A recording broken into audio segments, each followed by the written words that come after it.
Okay, so now we've got a firm. Expires in 2 days. Actually, just 1 day, because tomorrow, or no, these are for Friday. So yeah, 2 days. We've got 2 days on these contracts. Tomorrow, that's going to say 1. On Friday, it's going to say 0, right? Because there's 0 days to expiration. Yeah. The strike is for 32.50 on a firm. We had 39 of those contracts traded today. We have 76 of those contracts still open. Okay? Mm-hmm. This is a put contract, so the delta is negative. So that's another way you can tell if it's a put or call, is if that delta is positive or negative. Okay? Yep. The delta is the change in the contract value per dollar of the underlying asset. So these contracts are, their bid ask is 0.19, 0.22. If you click on a firm right now, click on a firm. See on the right side how it says 0.19, 0.22 in our level 2 data on the very bottom right. Very bottom right of your screen. Yep. Says 0.19, 0.22. Those are the same numbers in your bid ask spread on your watch list. Are they not? Yep. Exactly. Now click on TSM. It's going to be the same exact situation. I just want you to see it. 5.2, 5.7. That's where those numbers come from. Yep. All right. So now you understand where the current bid-ask spread is at. Now let's just put this contract. For the sake of me talking about this, I'm going to make it really simple and say for a firm contract where we've got a 0.11 delta and we've got a 0.22 ask. Okay, so every time that there's a dollar move in TSM, the contract will move by 50% because 0.11 is half of 0.22, is it not? So every time that $1 move happens, an 11-cent change happens in the contract. If the contract's only worth 22 cents and it moves 11 cents, that's a 50% move. Does that make sense? Yeah. It's just that you said TSM when we were talking about a firm. Yeah, I switched it. I did say a firm. I believe I did switch it though. So let's just go back to TSM and talk about that one. So TSM is the one that is actually we're talking about now because it says TSM down here at level 2.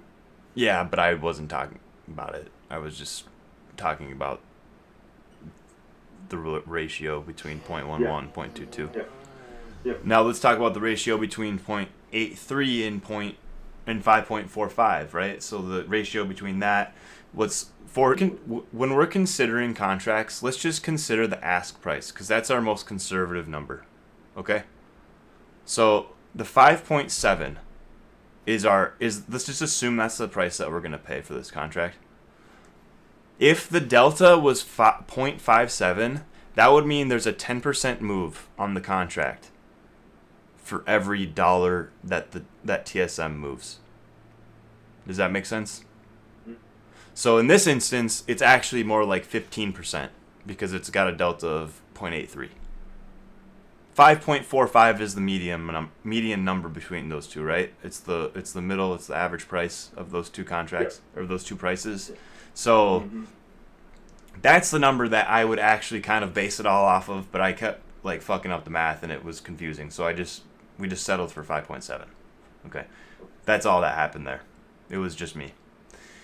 But so you can think of it however you want. Really all it comes down to is being consistent in being able to conceptualize the percentage move that you're going to be looking at. Okay, so what are we looking at right here then? Okay, so the 510, see how the 510 is at the very top? At the very, very top? I have right here. Yep, it's right there. But notice how it's also at the very top. So that is the same number. See how that's the same number as this as the number down where you were before? 510. Same number?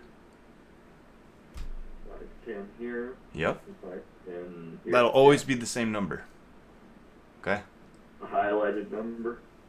It'll always be the same number. Yep. And that's basically your median price. So that's the number we should have used. All right, for all of our the stupid mental math I just tried to walk you through. That's the number we should have used. So if the delta on this contract was 0.5 and we bought it right now at 5.1, it would be a 10% move for every dollar TSM moves. Okay. And that's a really crude way to put it because contract deltas are dynamic. So every dollar that it changes, the delta also changes, right?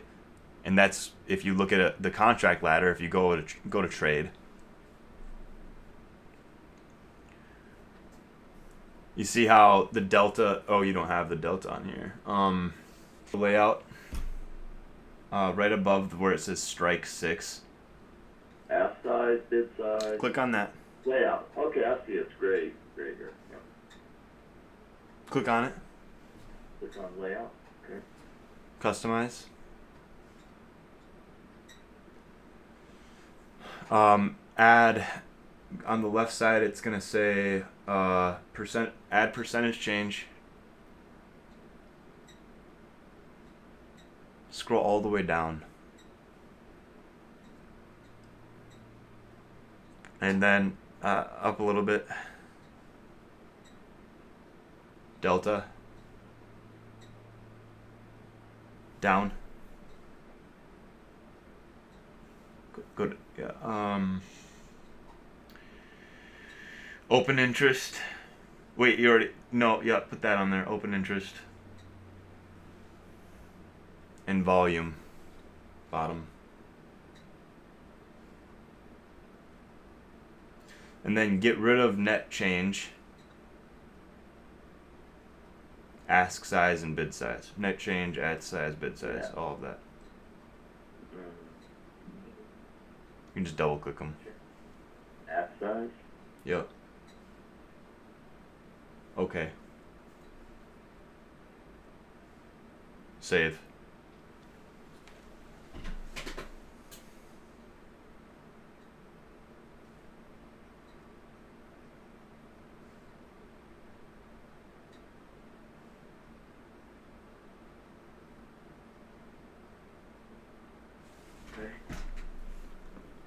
Okay.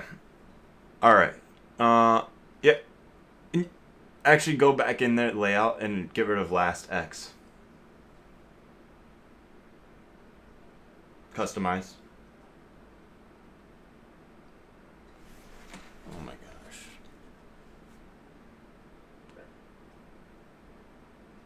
Yeah. And then save it again, just so we don't forget.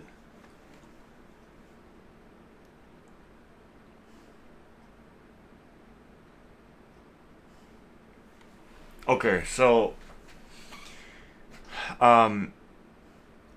just move your watch list like the middle part, or just close it or something. Or just, yeah, that's fine. Okay, so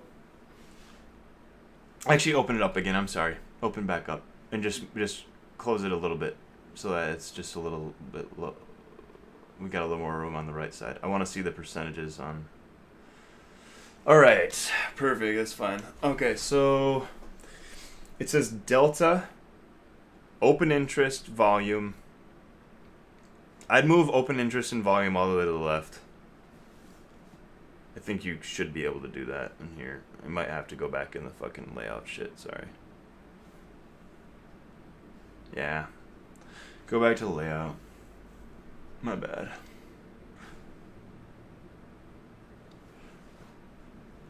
And then just put them up.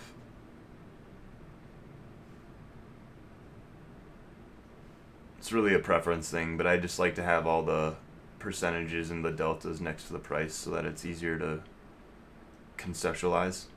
And then move all the way. Yeah. Is that the way you want it? No. Yeah, and then volume all the way as well. Yep, all the way up.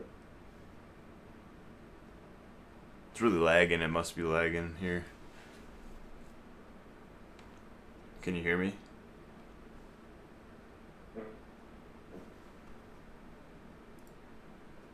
Gotcha.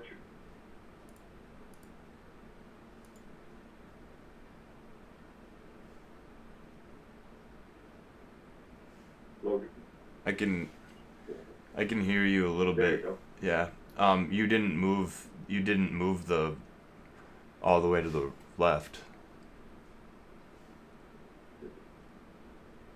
Oh, yeah. I don't know what's going on. Can you hear me? Yeah. Okay. Move delta all the way down. To the bottom. Okay. Okay. And click OK.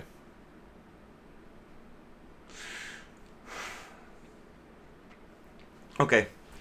So now, if you just open up March 18th, March 25th, just open up on the left. There's arrows. Can you? Okay. Yeah. March 18th. Okay. So you see, now you can kind of see the difference between how contracts move, right? Like that's the volatility, right? Like these contracts that expire on Friday moved 200%, while the contracts expiring next Friday moved 100%, 90%. The contracts from 2 Fridays from now moved 80%, 70%. The contracts from 4 Fridays from now probably moved about 50%, 90%.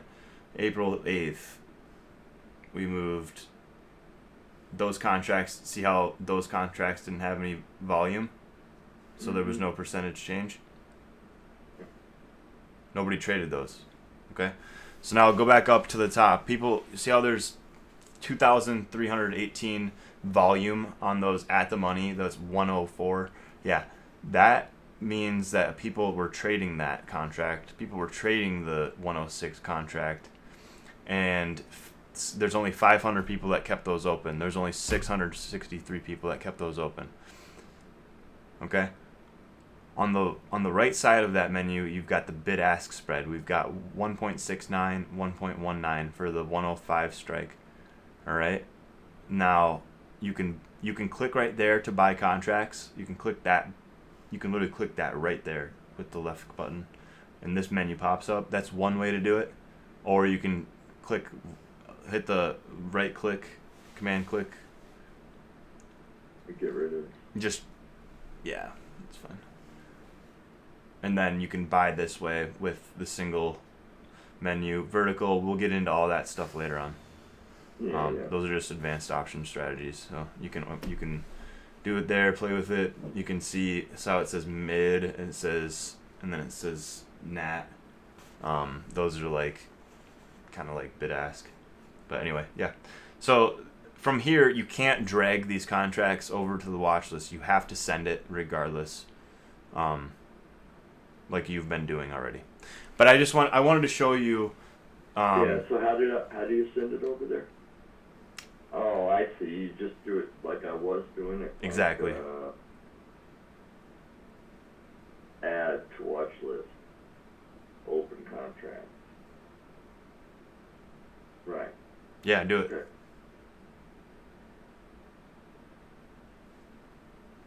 Oh, yeah, open contracts is a different watch list that you don't have. You can just delete open contracts and just use option watch list. You can use option watch list for your open contracts and your option watch list. That's what I would do if I were you. The ones that aren't open just won't have anything underneath the PL. It'll be whole left side or the whole right side of that will be blank. So you'll be able to distinguish. Does that make sense? Yeah, so I have an extra one that I need to get rid No, of. no, don't delete those. Go click on daily. Daily. And then hover over delete. And then open options. I don't know whatever ones you need to delete. The open contracts and open options I don't think we're using, right? Whatever ones you're not using, I just recommend keep your stuff tidy. I need to go through and clean all my shit. So. Yeah, I just want to know. It doesn't matter it doesn't matter, but that one's the one you're using. So just delete the option. The option watch list daily and weekly are ones you want to keep. Other ones you want to delete. Anyway, I want to show you the relationship between delta here. So delta on the call contracts, the 0.5 for the 105 strike. 105. So let's just say that contract's at $1.50 and the delta is 0.5. Your position will move 33% for every dollar that TSM moves. Okay? So if TSM goes from the price it's at, which is $104.95, which you can find at the very top of your screen right now. Yep. If that goes from $104.95 and it moves to $110, $5, it's probably going to go up, like 250, 300%. Okay? Mm-hmm. Which it did. It went up 200% today. So that's the power of options. And that's the reason I had you lay your chart out like this and your contracts out like this, so that you can see the relationship between delta, you can see the relationship between strikes, you can see the relationship between dates, and like this is just stuff you're gonna have to experience. Like I can't. Yeah.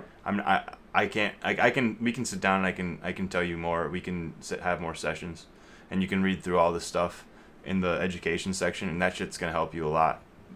But like at the end of the day, experiencing the contracts moving, experiencing holding the contracts, and knowing the difference between how they move will just come with time.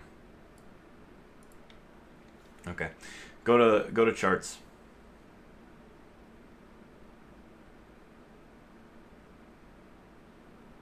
Okay, so if you scroll up on your active trader, scroll up. This. No, scroll up. No, not sorry, not so much, just a little bit. Keep going down. Go to the middle. The $5 price is where you want to be. All right, so there's currently 469 orders. If you look down below and you add up all of the numbers that are at $5.20 for orders, there's 469 open orders right now on that bid. Does that make sense? Mm-hmm. If you want to fill this contract before all of those people, if you want to fill this contract right now, you have to meet closer to the ask price, which is the $5.70 is what people are asking. Okay? You can see that by the $125 right next to the $5.70. That is the sum of all of the bid prices on the level 2 data. Does that all make sense?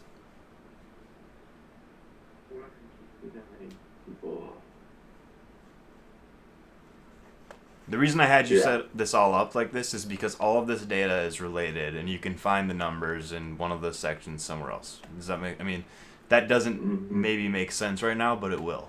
Okay, and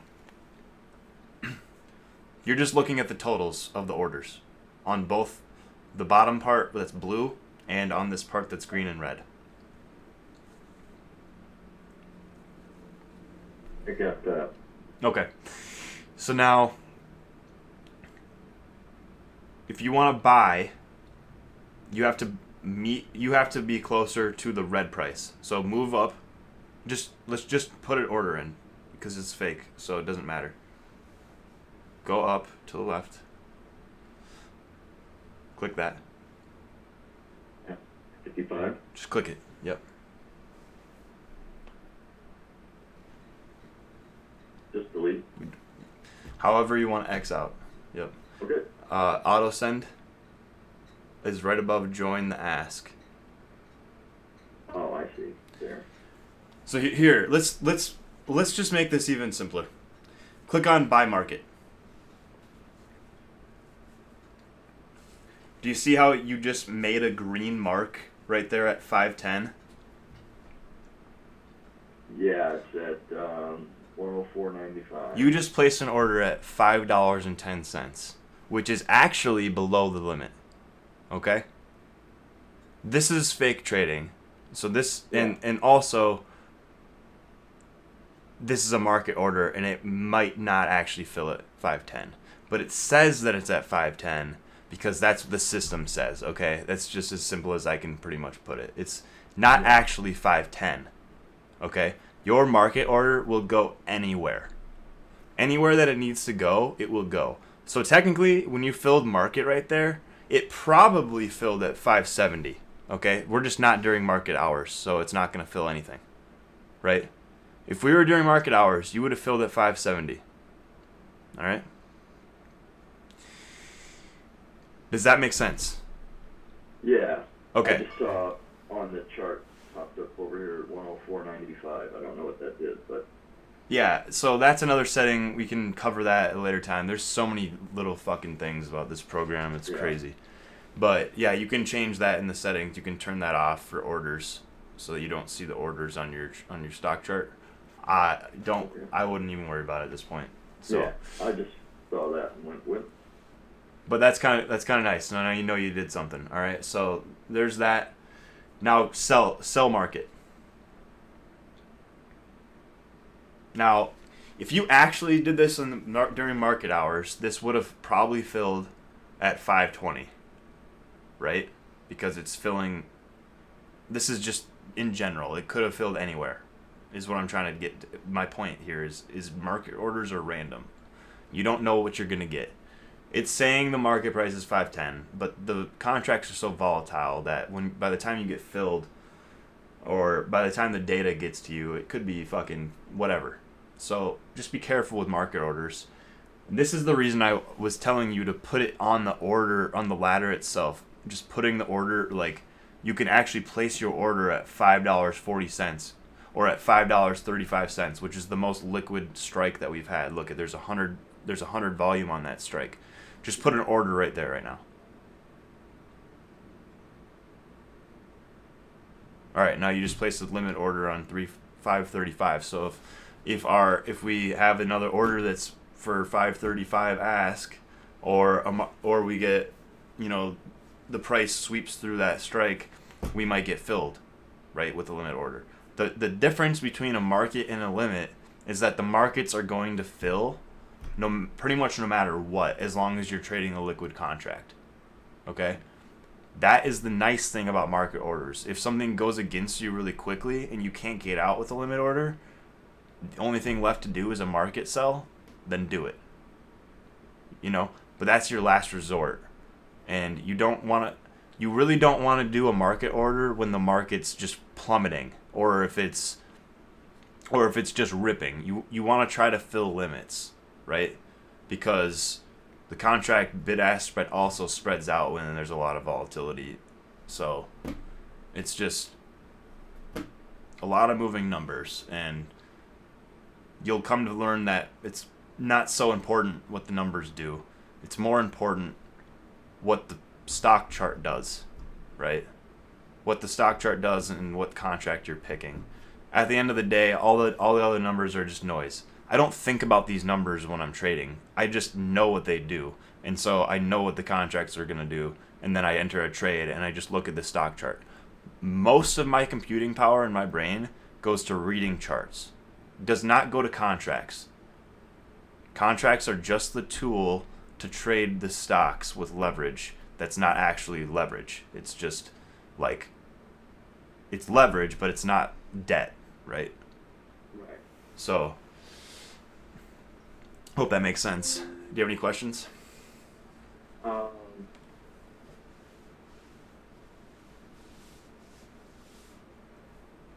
That's so the market the market and limit order on the chart is not accurate. That is not where you're actually going to get filled. Okay? I just want to make that very clear. The stock chart on the chart over here. Yeah, the stock price and the contract price are completely separate, which is why I turn those off on the chart, because they're pretty much irrelevant. Right. Because we're not dealing with stocks. That's what I was like. Yes, exactly. Okay. Which is just kind of a glitch on their end. They just need to fix this part of the software. It's not perfect, but it does so much stuff that I can't even give them a hard time for it. Ridiculous. Just move your cursor Oh, left. live news, I see. No. Now that's going to be live news for whatever stock you're looking at. Put level 2 data on. Just one up. Oh, I see. And then time and sales.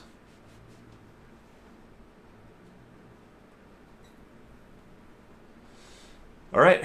Now, this is your main screen. This is like the main screen you look at for trading, okay? The other screen that we have, the other charts. So if you go, just hover over ThinkorSwim, somehow pull up the other screen that you have. I don't know how.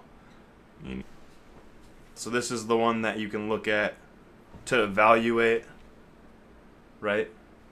Look things over, understand what's going on, and then you can flip over to the other screen for like placing orders. Now, just gonna reiterate, your right side is your option pane, your left side is your stock pane. You can drag stocks to the option pane. So let's just do it really quick. Take TSM from your watch list on the left, bottom left, and drag it to the active trader. Click and drag.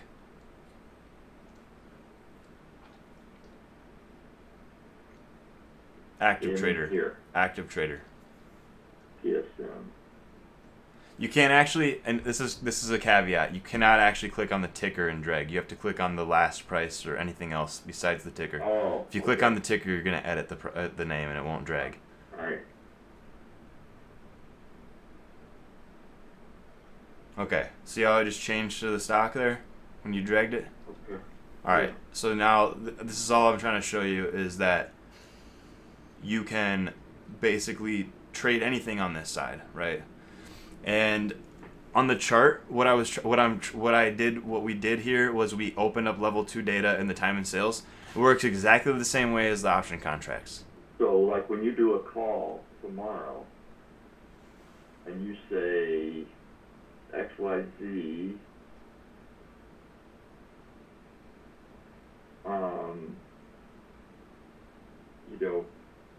where am I going to go first? So the first thing you're going to do when I call a ticker out is you're going to go to trade.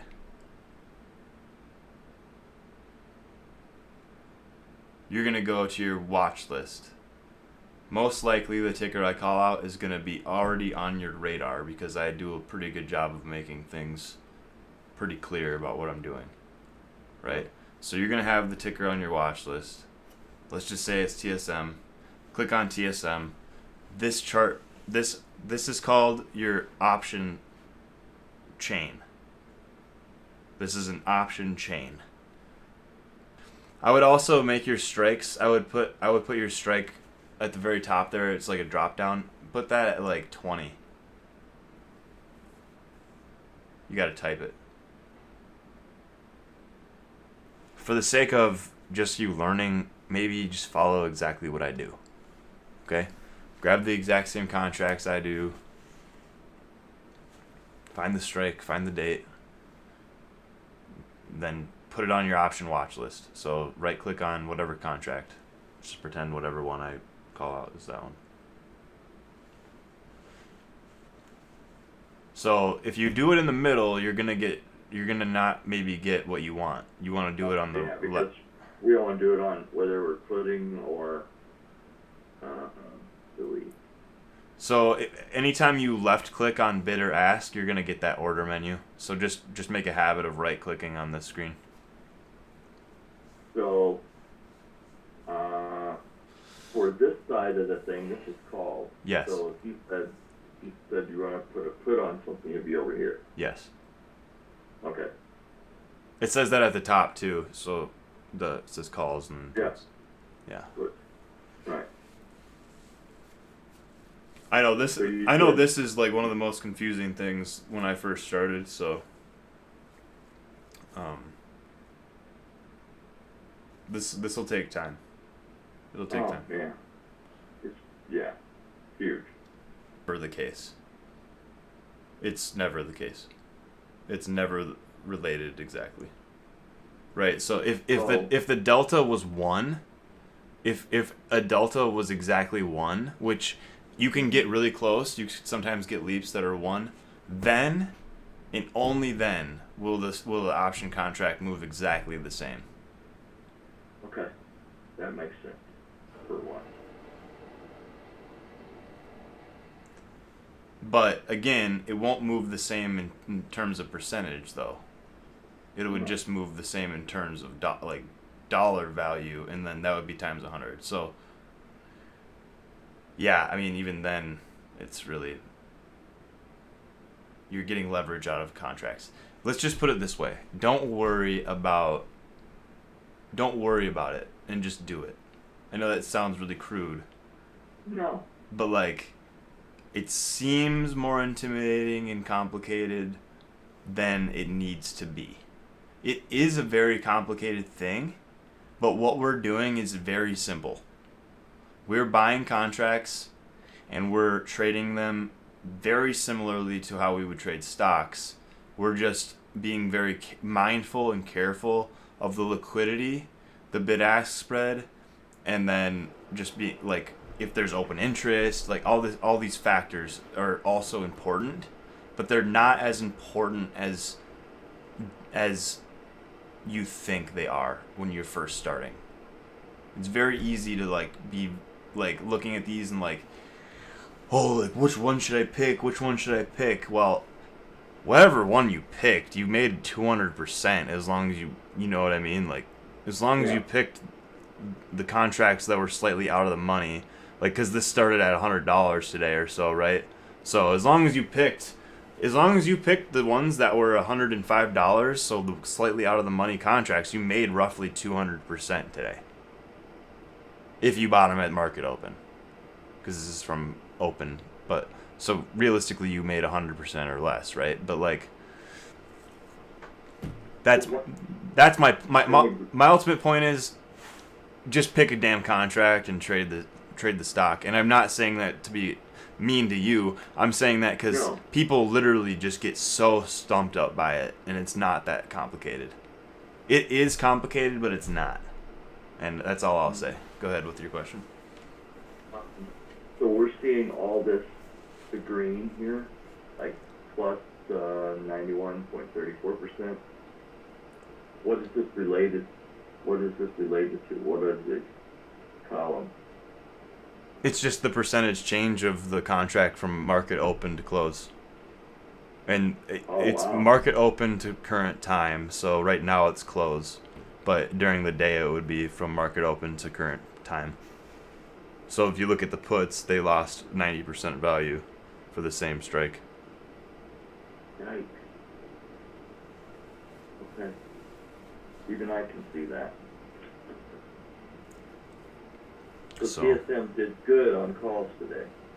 Yes. And AFRM did not.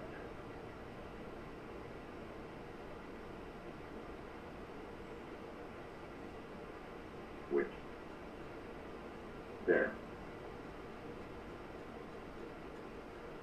See, it says here, my cursor, it says view trade.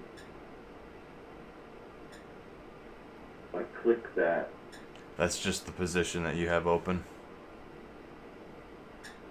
See how it says POS position? Alright, POS. so the reason it sucks so bad is because I bought a put on it.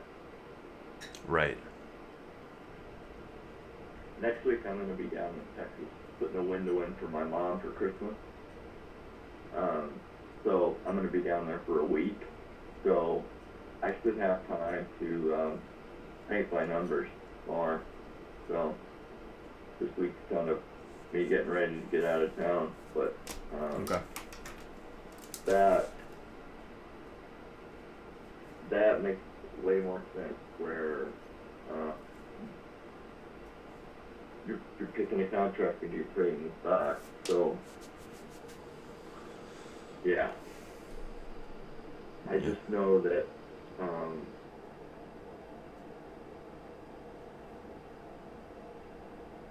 that's where it gets confusing, because I know that when we buy puts, what we're actually looking for is for the underlying assets numbers to go down. Yeah, I mean, I think this is another thing that I'll say for this is just don't overcomplicate it. If I buy a put, buy a put. If I buy a call, Yeah. buy a call. Just follow exactly Right. what I do, and you're gonna start to pick up on what to do. You know what I Right. mean? You're I just have to be around for that day so that I get out at the right time. yeah. I mean, if you're looking for swing positions, tune in before the end of the day. Like we usually open swings up around like 2 o'clock, 3 o'clock, before 3 o'clock. You know, look for swings that you can get in for the days that you're not going to be active as much. So just for 2 more minutes, clue me in when you say you're going to swing something. How would you call that out, and what would be the process of doing it? So if we were going to swing, I'll if it's a swing, I almost always will explain that this is a trade that will potentially be a swing. We might close it same day, but it's an entry for a swing that might get closed same day. Like, it's sometimes tough to say exactly which one might be a swing in this current market because things are so volatile that anything can happen any day, you know. So we're being very like active with our positions and cutting some swings early. So I guess just pay attention to what I'm saying on the trades, and if the trade yeah, is I think literally what I should do is just pay attention to, maybe one call and do it right, and like maybe 2 different calls that morning, and then not do anything until I can figure out how to get out in and out of those simple things. yeah, I think that's a good idea. I mean, so if you were doing a call tomorrow, you would want me to have like the what'd you call it, the options ladder, basically, right here in the middle of this open. At the money. Is that what you're asking? No, I mean, so we wouldn't want to we'd be on the trade tab, and then you copied the contract and put it into the watch list. yeah. So copy I want to see how do you do this copy? You can do it anywhere but the Copy. now. Okay, I see TSM. Now click on where you put the ticker on option watch list. Go to your watch list. Yeah. Go to where you put your ticker. No, I don't put it on that one. You don't want to put it over your existing contract, right? You want to put it on a new box, the line down, Yeah. right? No. All right. Go click where you. And then paste. It's the same as if you were to put a ticker in for the stock. Yeah, there you go. Now paste. Yep. Enter. Yeah. All right. Now this is a good way for you to compare contracts. So like, let's say like you don't want all of the contracts on the right. You want to look at 2 contracts side by side. Well, you can look at them side by side like this. A little bit easier.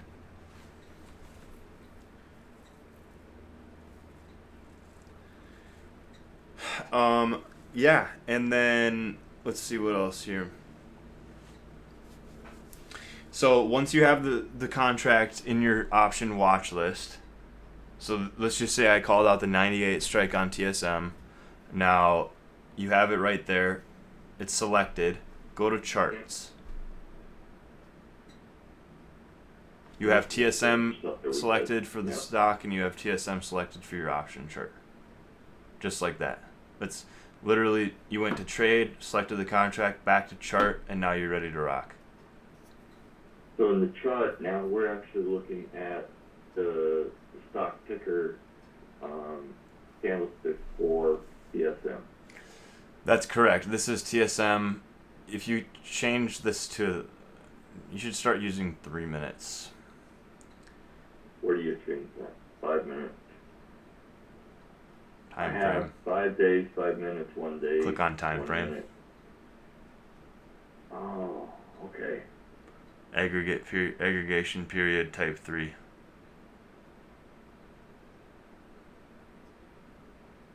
Type 3.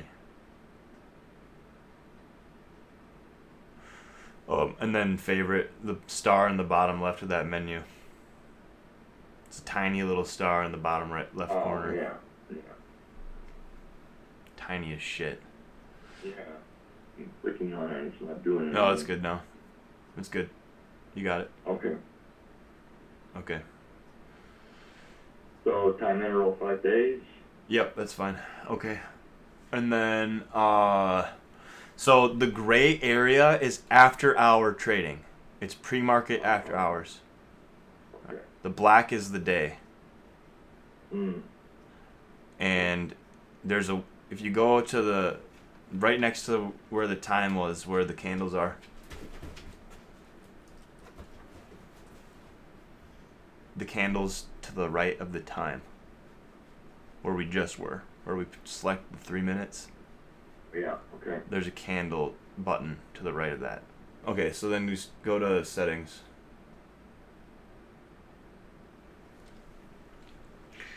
Okay, I'm really about to hook you up. Alright, let's go to show orders. Underneath, let's just go through all the options. Just go through them all. Show orders, up above. Okay, yeah. Click that. Show alerts. No, click that off. Show alerts. Unclick it? Okay. Unclick this.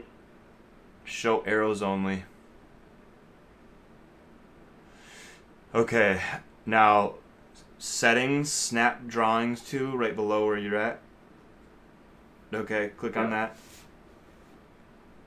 OHLC. That stands for open, high, low, close.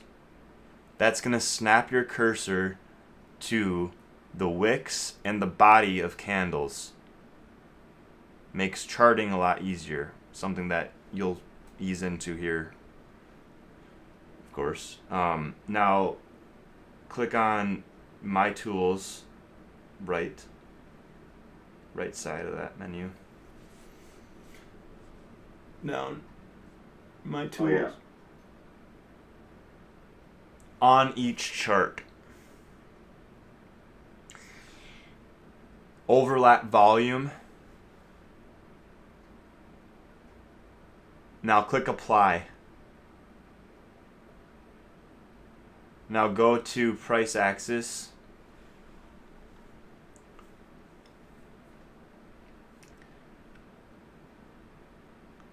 See where it says expansion area? Do 5 on each up and down. 10's fine too.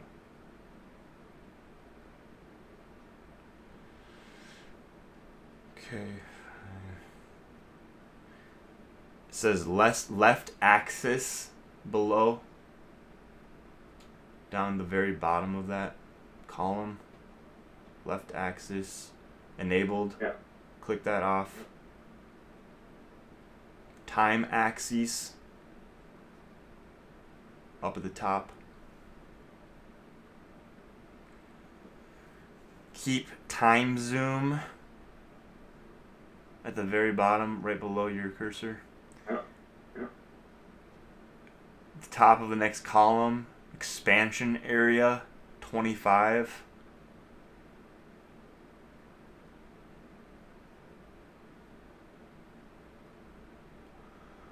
Favorite time frames. Top. Yeah. Let's add all these. Add time frame. Let's do. We've got the 1 minute. We've got the 3 minute. We've got the 5, 15. 31, 4, day, week, Fuck, I think that's fine.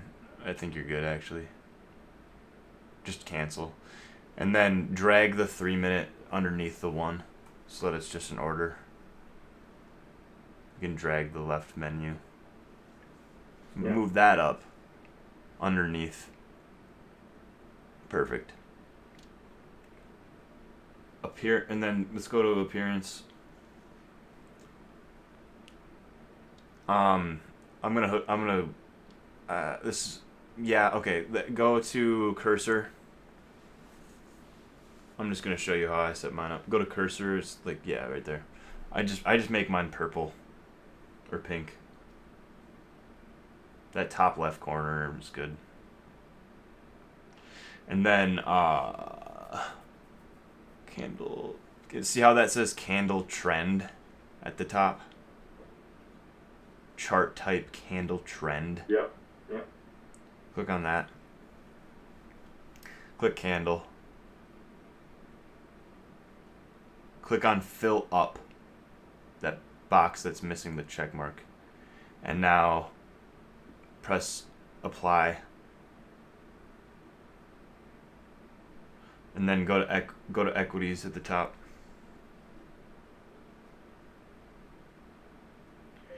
Okay, now it's okay, so it says volume right underneath your cursor. Show volume subgraph. Don't uncheck it. Click on the right side there. It's that arrow. Click that arrow. Yeah. Okay. Now at the very bottom it says show extended hours. Don't uncheck it. Click that same right arrow. Yep. Click that and then go to options, very top. And just click apply. And then okay. All right. So you'll notice that your volume is now overlaid at the bottom there instead of having its own like category. You can change the colors of everything if you want. I have mine blue. My background's blue and my volume's gray, and I have the volume like a little bit see-through so that it doesn't obstruct the candles. I would just leave your charts naked for now until you just get a vibe for like reading price action. Honestly, I think that's the best way to do it. So we can cover indicators in another session. Yeah, I mean, I think you're pretty much set now. And so what we did, if you go back to the candles, that candle button right next to the time button. Yep. So now you see how it has the check marks, the show volume subgraph, and it says and then it has the show extended hours. The check marks on that menu. There's only 2 check marks on the menu.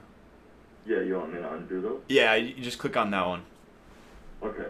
Okay, so now we just got rid of that gray area. That gray area just turned into those dashed lines. Okay? Okay. Click it again so you can see it. Zoom out on your chart. Go to the bottom. Go to the x-axis of your chart. So the bottom part of your chart, the time axis. All the way at the bottom of your screen. Yeah, right there. And go on to hover over 11. You're hovered on the corner. Hover on 11. And click and then move that. Okay, go to the 3 minutes. Go to the 3 minute time frame. Press Command T. Press Command T. T? Command T. Or Okay. Control T, I'm not sure. Okay. Yeah. The Control T is the same as that button. Okay? That's how you change the time. Control T is control time. Control time frame. Okay? Click the 15 minute. I will never reference the first number. I will always reference the second number. Click the 15-minute. All right, now go to that same chart, the same menu button, and click that same check mark for the extended hours. All right, it's maybe a little harder to see. Okay, so you see these gaps, this gap. If you go back to the chart, just go click on the chart. You see this gap from Tuesday to Wednesday there, that between $101 and $103. Right there, you see how there's no candle between that $100. There's a red candle that goes down to $100 right below there, and then there's a gap up. That gap is made in the after-hour trading, right? Oh, okay. So that's what you're looking at. That's when we say there's a gap to fill. Like you've heard me say probably like 4 times now. There's a gap to fill. This is the gap that we're talking about. There's a gap to fill. In this instance, this is a pretty shitty gap because it gapped over $103, which just so happened to be the high of the day yesterday. So it has supported $103. So this is a gap and go, right? This is a gap and go setup that happened. There's a couple nuances with that. I just wanted to show you the gap though. Okay, that's all I wanted to show you. We can talk more about what the implications of that are at another time. But now, if you go back to the menu and turn the after-hour trading back on, you can see what happened to make that gap. That right there, all that price action from yesterday's last night, So anyway, yeah, that's pretty much that, man. I think that's pretty much everything that you need in terms of like having your setup like how you need it. I don't use anything else besides besides the trade and chart tab. I use monitor to look at my PL for the day. I use go to analyze quick. Analyze is good for fundamental research. And then you can also do probability analysis for options, but that's something that I just won't be covering for a long time, honestly. It's kind of straightforward, but it's also confusing as all hell and not necessary for what we do. So, if we go to scan, we can cover scanners at another time too. I've got videos. I've got like one video on scanners. I never made a bunch of them, but click on that. You can build scanners here. Yeah, I would just maybe do that on your own time. I can maybe share a few scanners on the Discord for people to use. But then if you go to Market Watch, this is going to be like, if you go to Visualize, you can see the heat map of the market. It's kind of a nice tool. So that's on your video. Yeah, and then I guess I covered all this. Let's see. Yeah, any questions? No, dude, I didn't expect this call to even go 1/100 this long, but that's because you are gracious. I didn't expect it to go this long either, but I figured I should get you up to speed. And well, it'll take me a while to figure out what we've done here. I'm going to save this again, save workspace, and let's just run through it one more time, just because it is a lot simpler than what we did, right? What we did was complex, and we messed with a bunch of settings, but let's just start from the top left. Why did this stuff appear on my screen all of a sudden, these things? Okay, so your screen is so small that you don't have all the options for that menu bar. If you go to your other screen, so there, it disappeared. That's fine.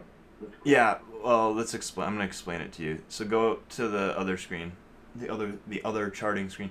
I think if you click on that logo of ThinkorSwim in the bottom left corner of your screen, it should take you there.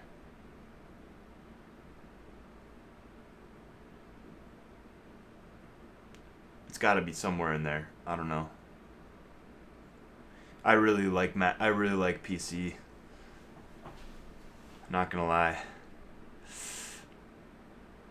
I really like my Mac. It's just that I don't know. I don't know where we have that other screen. You just have to minimize this screen.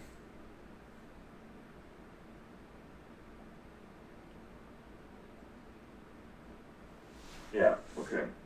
All right, now go hover over the screen, over the charts. This is one of the settings that we turned on, so you're gonna keep getting it. Hover over the top of it. Not that part. A little bit lower. There you go. Okay. So these are your shortcuts. So on the other screen, you couldn't see what they were because it's too small. It won't even show you the text. But that's trend lined. You can add text, and you can add a simple moving average. But if you go to the right side of that, there's a settings menu for this. No. It's the cog on that bar. Yeah. So you can add buttons. I can just show you what I have really quick. Might as well. Drawing tool. Fibonacci retracement. Add button. Drawing tool. Fibonacci extension.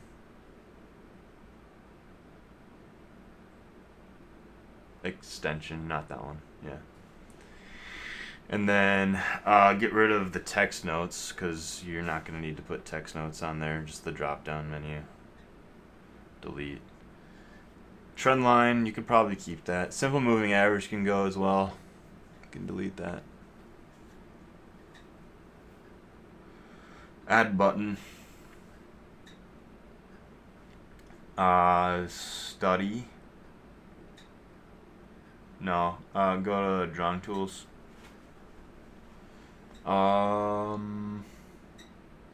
That's all you need for now. Those three are good for now. So trend line, obviously you kind of know how to use that, right? You just draw it on the low, and it's like you figure out the trend of the current line by taking the low. Yeah, I mean there's a trend right there. You can take the low price to the. Okay, there we go. I was trying to figure out. So we can save the technical analysis lessons for another time. Yeah, trend line. But that would be just drawing tool. Yeah, so that's where you can get all those same tools, but the shortcut bar is just there for quick access. I would keep like your what you did. Yeah. Go back to the settings. Okay, so actually, so if you I see. You click and let go. I got you. Yeah, so notice how this isn't snapping to the candles. So if you how do you clear that red line now? Right click.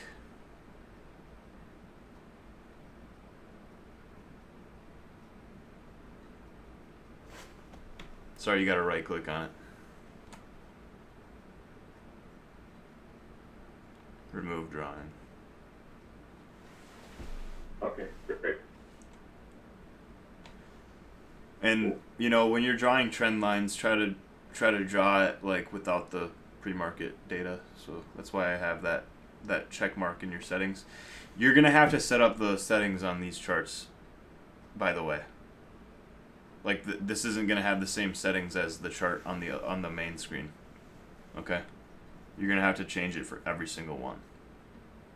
I can get rid of that. These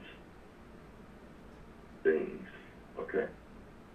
So on the other screen, which is here, it's complicated to add a whole lot of things to this chart, so. Yeah, that's why you should just need a bigger screen. Yeah, I got my other stuff downstairs. Right. But yeah, that's the solution for that. So, yeah. So my point is that those two charts, the other set of charts that we have, not this screen but the other screen, right? It's gonna have to have the settings changed for each chart. And I don't really want to stick around for that, to be honest. No. I just put off a lot of tasks tonight to do this video, so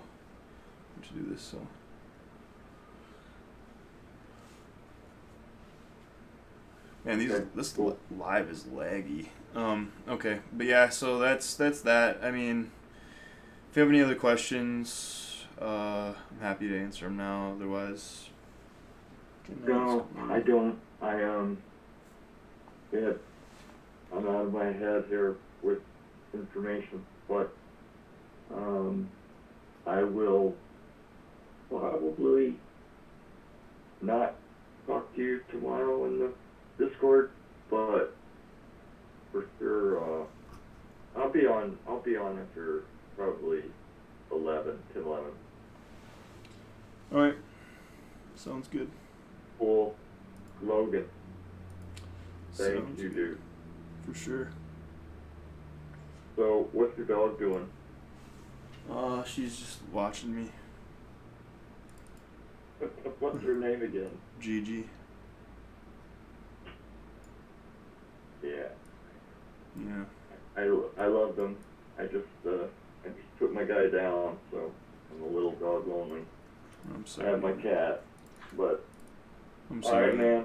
Have a good rest of your evening, and hope you get something to eat. Yeah, you too. Have a good night. All right, we'll see you later. See ya. Bye.